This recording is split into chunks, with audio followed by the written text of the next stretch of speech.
હમણાં રિસેન્ટલી મારા યજમાનનો મારી પર ફોન આવ્યો હતો.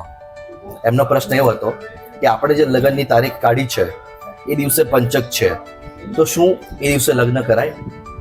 તો આ શબ્દ, આ પ્રશ્ન ઘણા લોકોના દિમાગમાં આવતો હશે.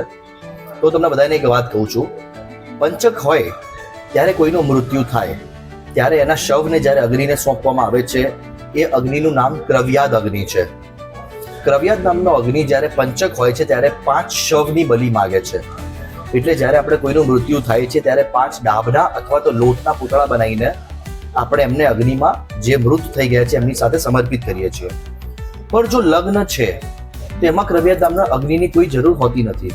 ત્યાં યોજક નામનો અગ્નિ મંડપમાં આવે છે. હવે વાત એવી છે કે પંચકમાં લગ્ન કરવા જોઈએ તો હા, પંચકમાં લગ્ન થઈ શકે છે. પંચકમાં મૃત્યુ થાય તો 5 પૂતળા કે 5 વખત ઘરમાં કોઈનું મૃત્યુ થાય એવી વાત છે. પણ પંચકમાં જો તમે લગ્ન કરો તો 5 વખત લગ્ન ન થાય.